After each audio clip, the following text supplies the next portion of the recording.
যজ্ঞাস্থল পরিদর্শন করে সারা পরে আপনারা খাদ্য অন্ন গ্রহণ করিবার পাই এবং সমস্ত কোম্পানি ব্যবস্থা করা রয়েছে প্রসাদ সেবন করিবার পাই সেখানে কলাবংশর মন্দির প্রাঙ্গণ যাই কলাবংশর দর্শন করি তুলবালাপ করতু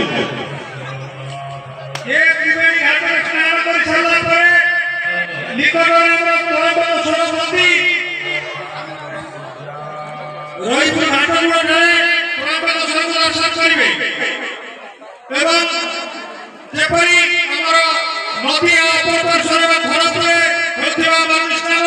সেই ବାଲ୍ମିସ୍ନାନରେ ଯେଉଁମାନେ ସ୍ନାନ କରୁଛନ୍ତି ସେମାନେ ଯାଇ ରାମେଶ୍ୱର ମହାଦେବଙ୍କ ପାଖରେ ଦର୍ଶନ କରୁଛନ୍ତି। ତେଣୁ ଏଠି ଯେଉଁମାନେ ସ୍ନାନ କରୁଛନ୍ତି ସେମାନଙ୍କ ଅନୁରୋଧ ସେମାନେ କଳାବଂଶଙ୍କ ଦର୍ଶନ କରିକି ଯାଆନ୍ତୁ, କାରଣ ଏଠି ତିନି ମହାଦେବଙ୍କର ସଙ୍ଗମ, ଏଠି ତିନି ମହାଦେବଙ୍କର ମିଳନସ୍ଥଳ ଏବଂ ତିନି ନଦୀର ମିଳନସ୍ଥଳରେ ଏ ଧାର୍ମିକ କାର୍ଯ୍ୟକ୍ରମ ଆରମ୍ଭ କରାଯାଇଛି। ଆଉ ଯେଉଁମାନେ ଦାନ କରୁଛନ୍ତି ସେମାନେ ଅର୍ଥ ଦାନ କରିବେ, ଏଠି ନିଜର ନାମ ପଞ୍ଜୀକରଣ କରିବେ। এই ଟେବୁଲ ଆମର କମିଟି ଅଛି, এই କମିଟି ବାଟରେ ଅର୍ଥ ଦାନ କରିବେ, କମିଟିର କର୍ମକର୍ତ୍ତାମାନଙ୍କୁ ଅର୍ଥ ଦାନ କରିବେ ଏବଂ ଯଜ୍ଞସ୍ଥଳରେ କେବଳ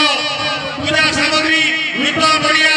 ବେଲପତ୍ର ଚାଉଳ ଫୁଲ ଏସବୁ ଦାନ କରନ୍ତୁ ଏବଂ ନିକଟସ୍ଥ ଦୀପ କେନ୍ଦ୍ରରୁ ଦୀପ ନେଇ ଆପଣ ନଦୀ ବନ୍ଦାପନ କରନ୍ତୁ। ଏଠି ଦୋକାନ ଭୋଗ ଦୋକାନ ମଧ୍ୟ ଖୋଲାଯାଇଛି, ଯେଉଁମାନେ ଭୋଗ କରିବେ ସେମାନେ ଭୋଗ ଦୋକାନରୁ ଭୋଗ କିଣିକି ଆଣିବେ ଏବଂ ସେମାନେ ଭୋଗ ଦାନ କରିବେ। ଯଜ୍ଞସ୍ଥଳକୁ କେହି ଓଦା ଲୁଗାରେ ଆସନ୍ତୁ ନାହିଁ, ସମସ୍ତଙ୍କ ଅନୁରୋଧ ଆମେ ପୁଣ୍ୟ କରିବା ପାଇଁ ଯାଉଛେ, ଆମେ ନିଜର ସଂଯମତା ରକ୍ଷା କରିବା, ଓଦା ଲୁଗାରେ ଯଜ୍ଞସ୍ଥଳ ନିକଟକୁ ଆସିବା ନାହିଁ, ଓଦା ଲୁଗାରେ ଯଜ୍ଞସ୍ଥଳ ପରିଦର୍ଶନ କରିବା ନାହିଁ। ସମସ୍ତଙ୍କ ଅନୁରୋଧ ଯେଉଁ ଭାଇମାନେ ଘଣ୍ଟା ଘଣ୍ଟା ଧରି ନଦୀରେ ବିରୋଧ କରୁଛନ୍ତି ସେମାନଙ୍କ ଅନୁରୋଧ ସେମାନେ ବାହାରକୁ ଆସନ୍ତୁ, କାରଣ ସ୍ତ୍ରୀ ଲୋକମାନଙ୍କର ମହିଳାମାନଙ୍କର ସ୍ନାନ କରିବାର ଅସୁବିଧା ହେଉଛି। ଯେଉଁ ପୁରୁଷମାନେ ଯେଉଁ ଭାଇମାନେ ଘଣ୍ଟା ଘଣ୍ଟା ଧରି ନଦୀରେ ବୁଲୁଛନ୍ତି ସେମାନେ ବାରିକାଡ ବାହାରକୁ ଯାଇକି ତଳକୁ ତଳକୁ